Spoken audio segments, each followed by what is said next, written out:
Grabatzen ari garen unean gaueko 9:00 44 minutu igaro diren honetan, gaur hasiko den buruz buruko B serie txapelketako final zortzirenetako kanporaketen atarikoa eta pronostikoak egingo ditugu.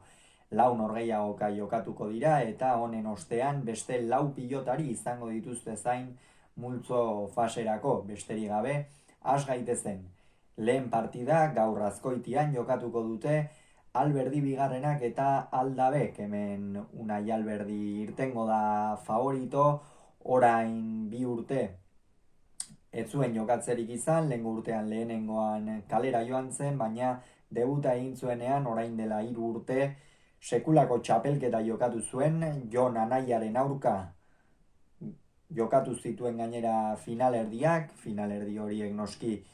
bi anaiek ongi gogoan izango dituzte, baita euren ingurukoek ere, eta geroztik,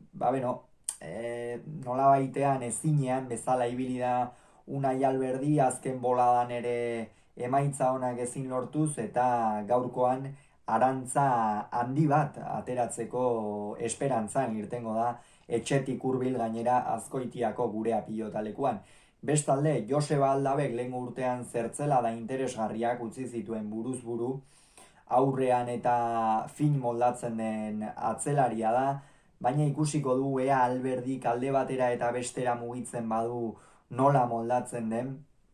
Irabazteko aukerak izan nahi baditu behintzat Alberdi ere erabat mugimenduan eduki beharko du, azken hilabeteetan ikusi baitu kamutsantzean dabilela Azpeitiarra defentsan eta hor mine indi ezaioke Aldabek, baina horretarako tantoaren ekimena hartu beharra dauka eta hor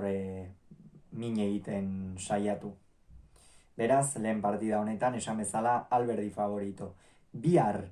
Bilboko Bizkaia pilotalekuan Espositok eta Lizeagak Astigartarren arteko derbia jokatuko dute hemen. Ekain Lizeaga ikusten dut favorito, lehengo astean Morga Etxebarriaren aurka aurrekanporaketako norgehiagokan Tolosan sekulako partida atera zuen, ez nuke esango egia da gero hor saketan eta apur bat Morga Etxebarria trakets ibili zela sakeak erantzuterako garaian eta abar,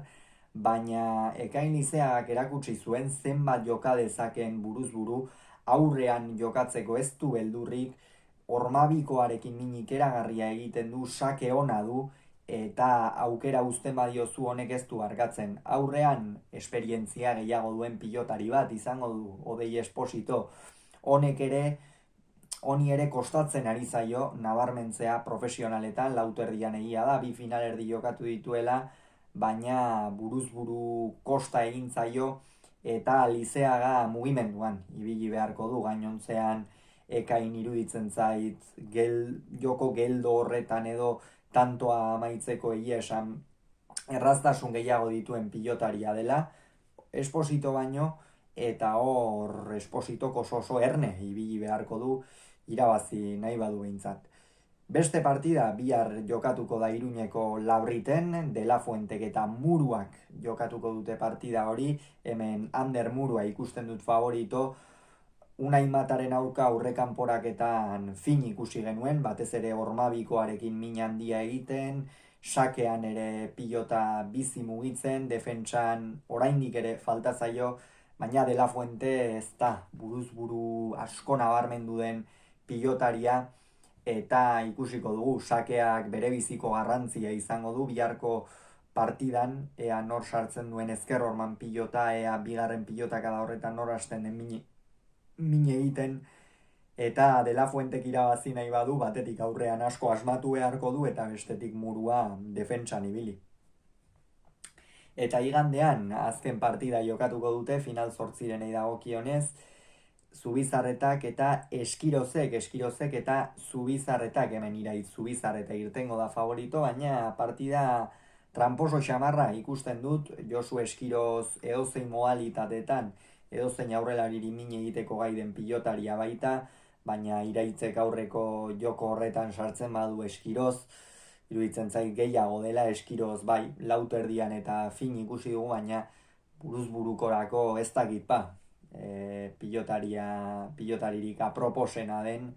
atzetikan defentsan airez fin moldatzen da, baina gero aurrean entregatzen baldin badio ez da kolpe luze-luzeko pilotaria eta hor iraitz iruditzen zait eroso aritu daitekela defentsan. Hauxe beraz pronostikoa, ea zer gertatzen den aste honetan